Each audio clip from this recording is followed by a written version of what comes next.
As I've done a wine pairing for the past 2 weeks, I thought I'd mix things up a little bit this week. I'm going to do a cocktail pairing. And as Pierre's doing a nice Italian risotto, I thought I'd stick with the Italian theme and go for the classic Negroni. The Negroni is a really popular drink and a real classic one. And it's so simple to make because it's equal parts of gin, CAMPARI and sweet vermouth. So it's a simple one to make at home. You don't need any special ingredients for it. And it makes a real nice sort of summery aperitif. Technically, aperitifs are meant to be had before the meal and after, but if you're doing before and after, you might as well drink it during the meal as well and keep it going throughout the rest of the evening. So to start off with, we're going to take a small rocks glass, such as this one, and we're going to pop some ice into the glass. All that ice is there for is just to chill the glass and make it nice and cold, ready for the drink to go into.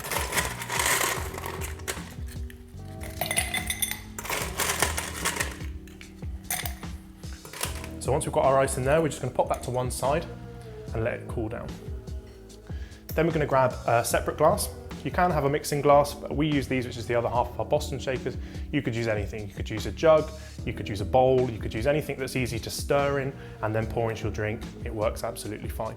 So we're now going to pour the ingredients in, and like I said, traditionally, you'd have one part of each of these drinks. I like to put a little bit more gin in, so I go for 1.5 shots of gin. What that does is it just takes the edge off the bitterness of the CAMPARI and makes it a little bit more drinkable. Some people are not so sure about the CAMPARI flavour. It is quite a bitter liqueur, and therefore it does add a bitter element to the drink. What we've done on the menu here before is we've substituted that for cranberry juice, which means that bitter element's gone, but you still get the nice punch from the gin and from the vermouth as well. So it's quite flexible. There's loads of different variations on how to make different Negronis that are more accessible, or perhaps just a different flavour. Because I also like using orange gin, and that just really adds to that orangey flavour that you get in the drink. So we're going to take our jigger. Again, if you don't have one of these at home, you can use anything that gives you a consistent size. You could use a measuring spoon, you could use a small glass, an egg cup. As long as they're the same size each time you use them, then it works absolutely fine. So we're going to take our gin, and we're going to go for 1 full shot. This one is 25 millilitres. And 1 half shot, just that little bit extra of the gin. We're going to take our CAMPARI and 1 full shot of that. And we're going to take our sweet vermouth and again 1 full shot of that.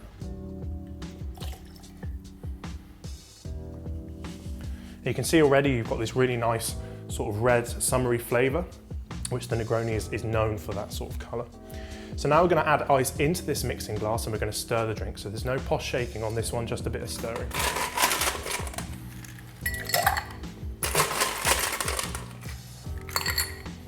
Where this drink is all alcohol, it can be quite on the strong side, a little bit tough. So by stirring it with the ice, not only are we chilling the liquid, but we're slightly diluting it, which just sort of takes the edge off, makes it a little bit more easy to drink. You don't need to do this for long, maybe 30 seconds max, especially with your hand around the glass. Obviously that's adding heat, that's helping melt the ice as well. So a good gauge, I would say, is when the liquid's almost doubled in volume with the ice in there. You know it's diluted a good amount without being so far that it just tastes watery. So then we're going to bring back our serving glass, but we're going to throw this ice away because that's already melted and there is already water in the bottom of the glass. We've already diluted the drink, so we don't want to dilute it anymore. So we're going to add some fresh ice to this, ready to serve with.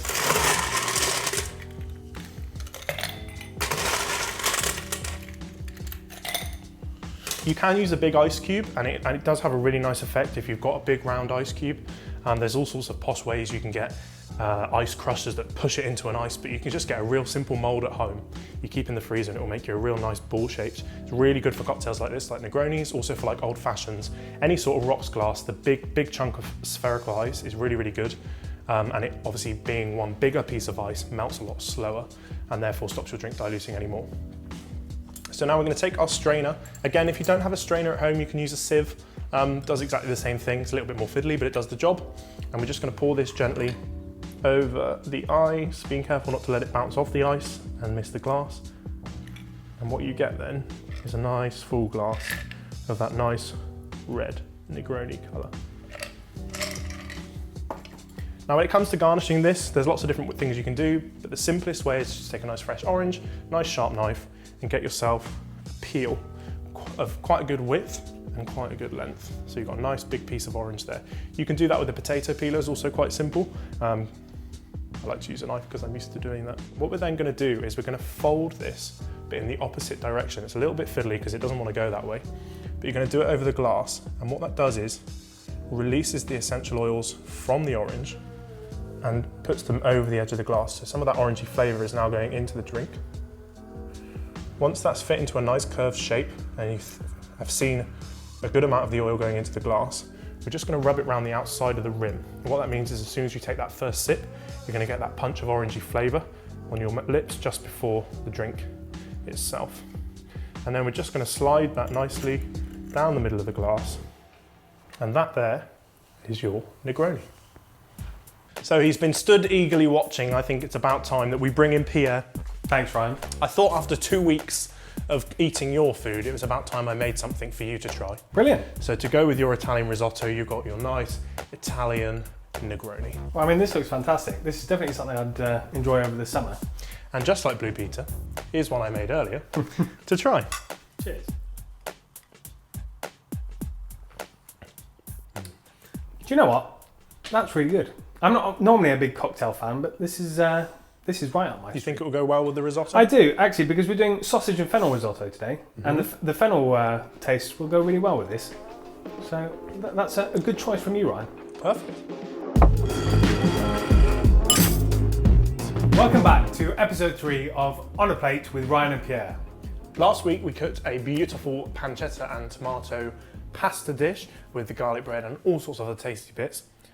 I'm excited for this week's episode. What sort of ingredients have been put forward? Well, we've had lots of suggestions, massive long list of stuff. So what I've gone with this week was a couple that stood out to me. Yeah. So fennel. Quite a few people suggested fennel. I think it's one of those, it's quite a common ingredient. Most people have heard of it, but don't necessarily, probably eaten it in a restaurant, but I wouldn't say it's so prevalent in sort of home cooking. No. And the other one, which I completely agreed with because I've got a big bag of risotto rice in my cupboard with the intention of cooking lovely risottos, but actually having no clue at all how to cook a risotto. Perfect. So I started with the fennel and risotto. What else have you gone with to make up our dish? Well, we've gone the Italian route and we've chosen some sausage, and it's going to be a sausage and fennel risotto. I had to try and not make a joke then, but sorry, carry on. And the beauty of this dish is that it can be as expensive or inexpensive as you want. Obviously, with this series, we're sticking to under a tenner. With this one, we've come just under. We've chosen some good quality English sausages. Okay, these are gluten-free. We've got some fennel.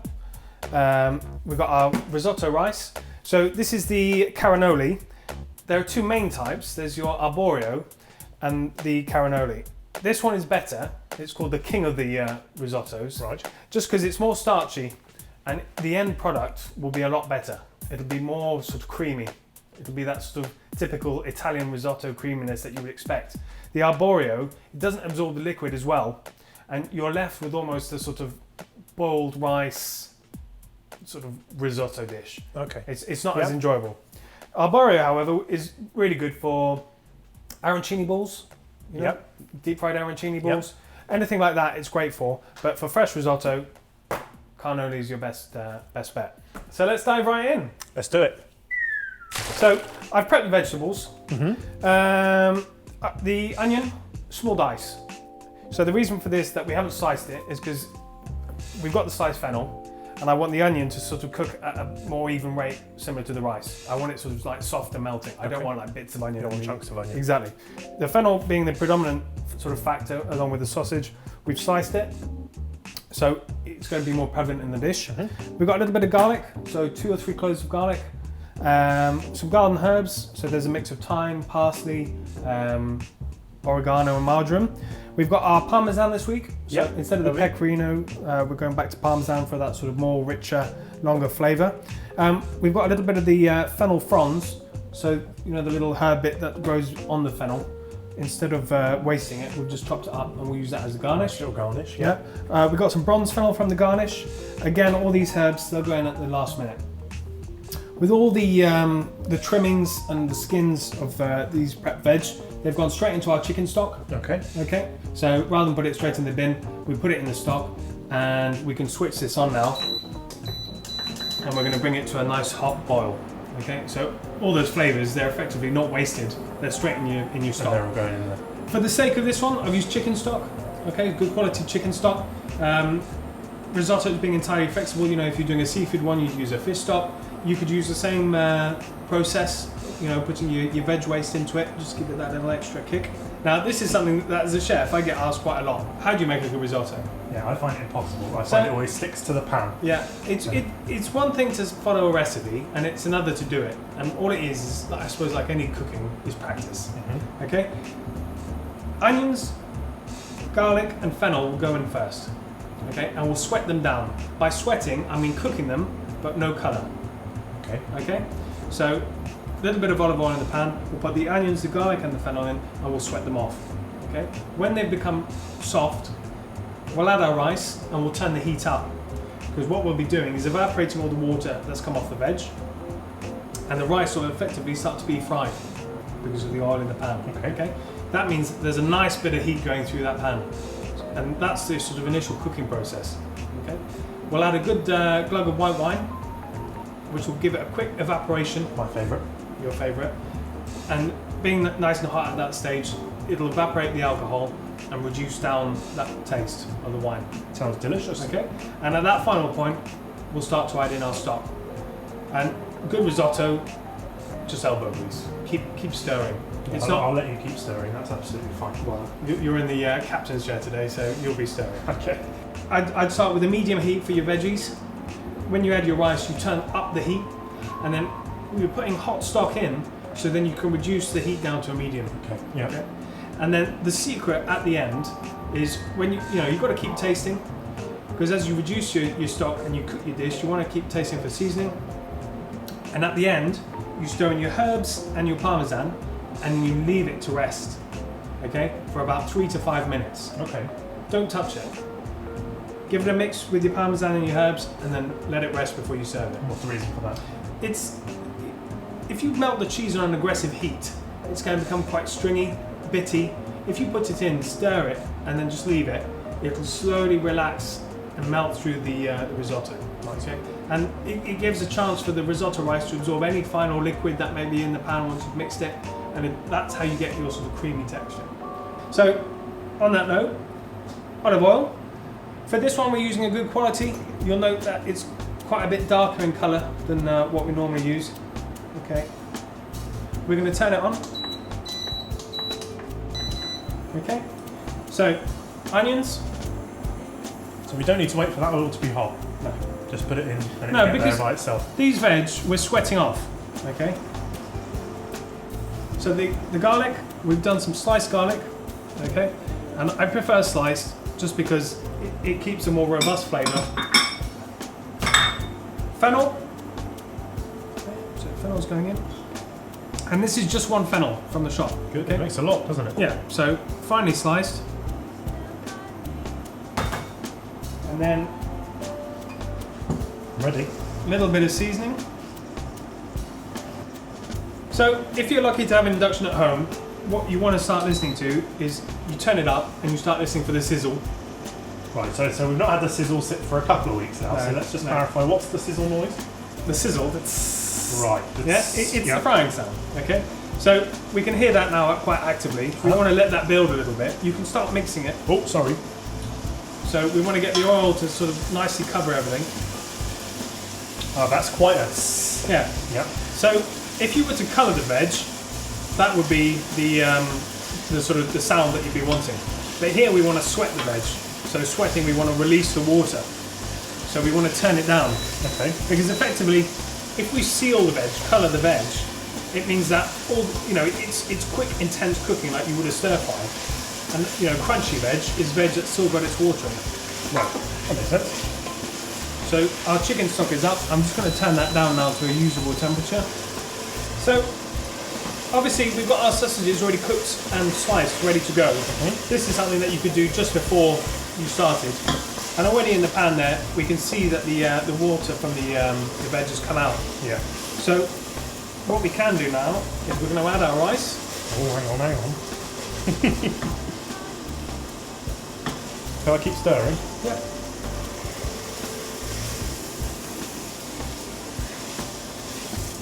So how much rice have we got here for 4 people? Well, typically they say 75 grams per person.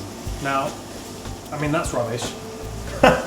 I can easily eat, 100, 120 grams. Yeah. So, from a 500 gram pack, you could easily cook all of it if you chose. The trick is having the right size pan. So we're going to turn the heat up, okay? Because the rice is going to soak up the water from the veg, and it's going to start to sizzle away there. So if you just brush away all the sides. Oh, sorry. You told me that weeks ago, and I still haven't been very good at doing it. When you say weeks, just last week. Yeah.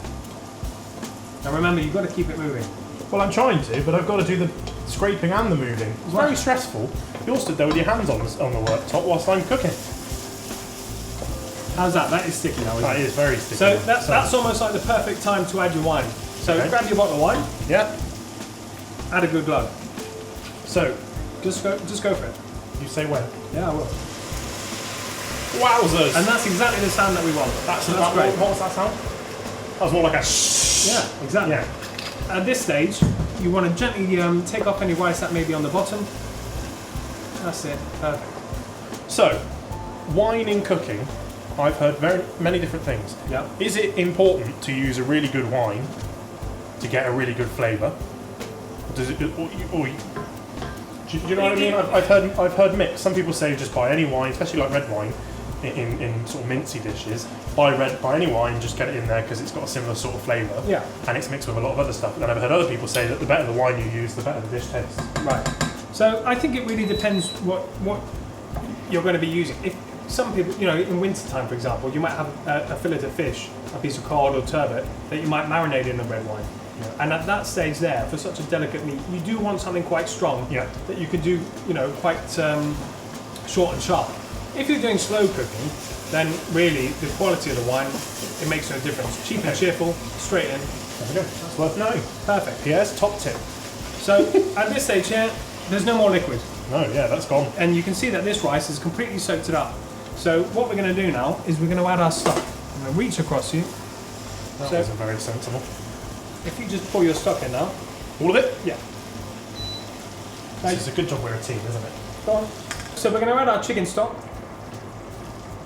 And basically the rule is for me, that's it. The rule is just enough to cover the rice initially. So Okay. give that another good little stir. Yeah, and get the bits off the side. Yeah. Don't want bits of raw rice. Raw ice. Raw rice. I thought raw ice was just water. Sorry. I haven't had the chance to come up with any good risotto jokes this week. No, yeah. Which I think most people are probably quite grateful for. So the chicken stock has just covered the rice. Yeah. Not the raw rice. Correct. Yeah. So if you keep stirring. Oh, sorry. I slacked.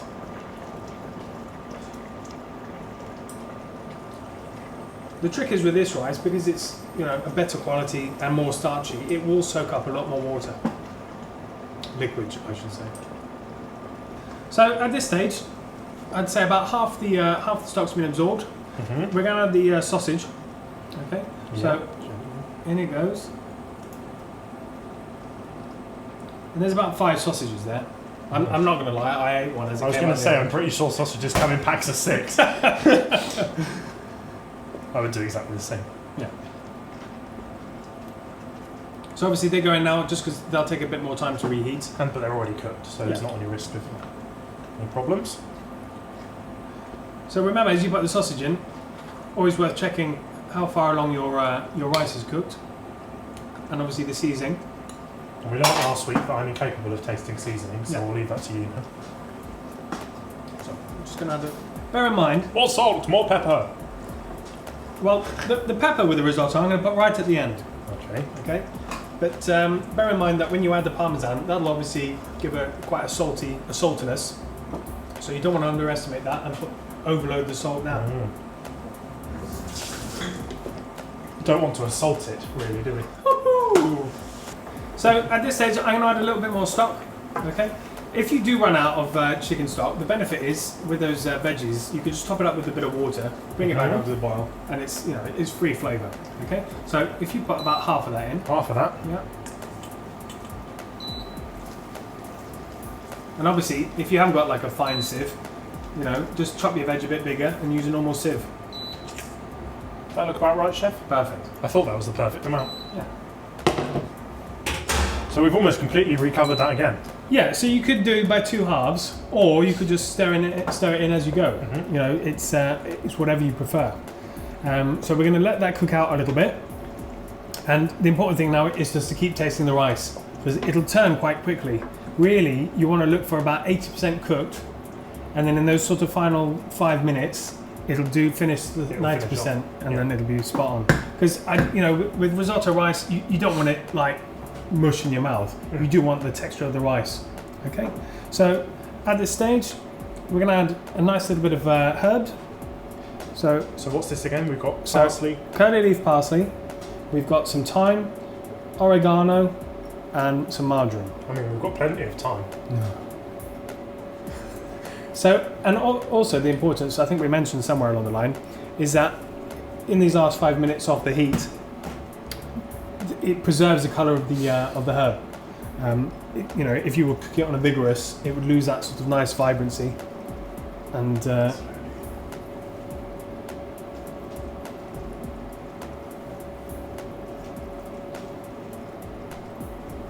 that smells good.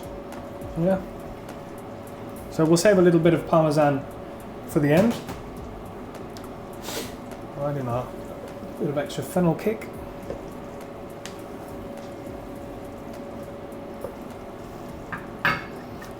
And if you're worried at this stage that, you know, it is a little bit too dry, or, you know, it's going to still soak up a little bit of water stock, just add a touch more, stir it in, and then just leave it.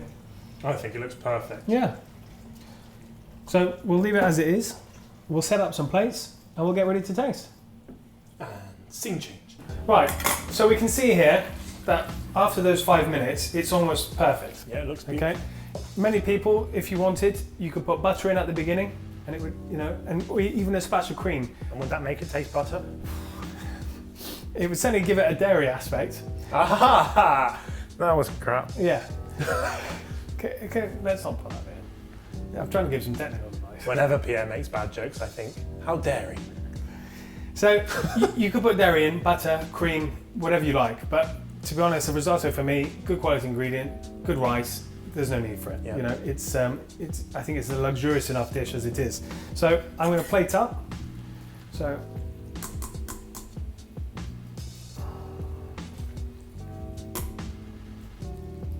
Looks beautiful.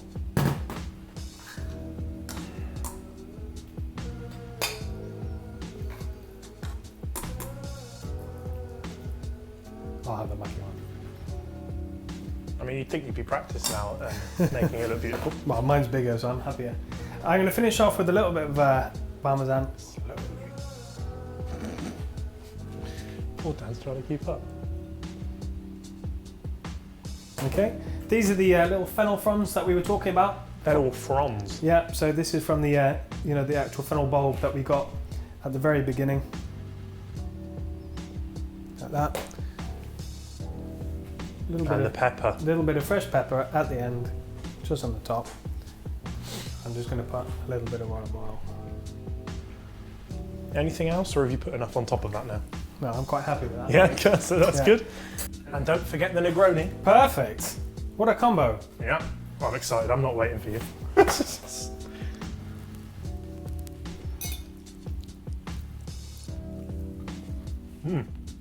Good, right? Oh, that's very good. I managed to get 2 bits of sausage. I saw. Yeah, squeeze it all on one fork. Yeah, that's really fresh. And the Parmesan, you're right, the Parmesan nice and salty through it. And I think your cocktail choice would go well throughout the meal. You wouldn't have to stop and start. Let me just test, just to be on the safe side.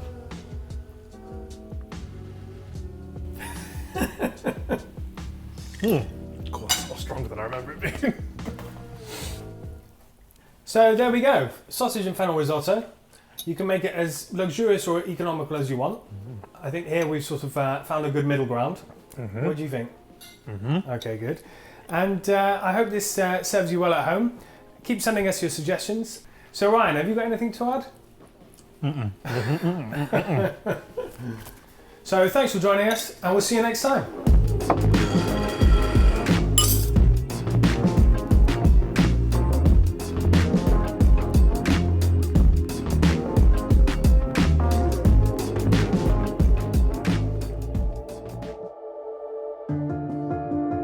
In March 2018, we opened our doors to the public with a vision not just to create challenging professional theatre, but to use this as a platform to inspire and bring communities together.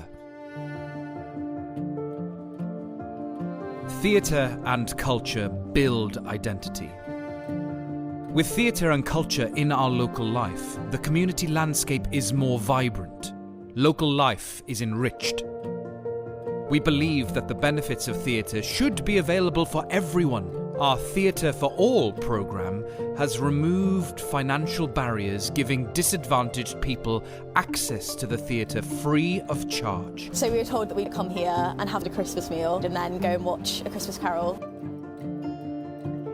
Our aim is to make live professional theatre available to everyone and use that experience for positive change.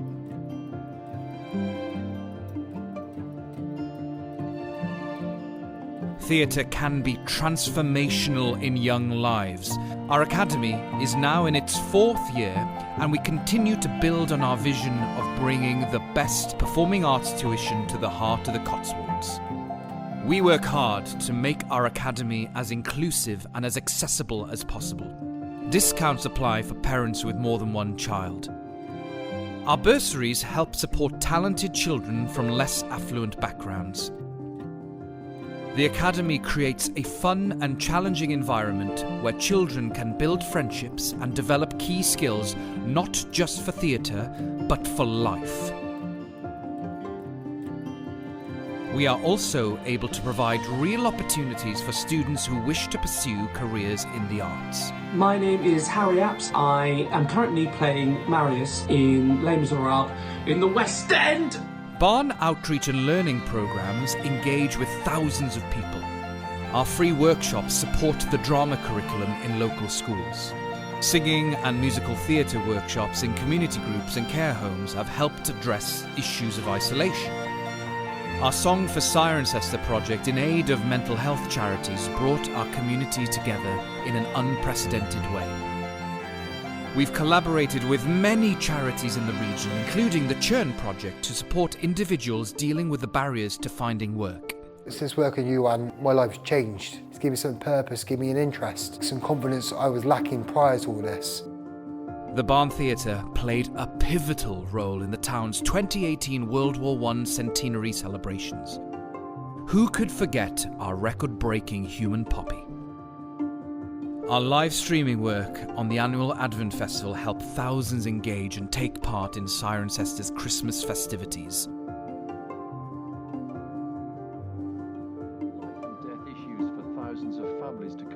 In these times of uncertainty, we strive to keep the community together. The theatre may be temporarily closed, but our commitment to you goes on. Even now, our amazing costume department are helping the NHS by making scrubs for frontline workers. We've used our technology to build a free live streaming service that provides much needed community news and entertainment for all the family, broadcasting every day to keep us all connected. We are not just a theatre. We are the Barn.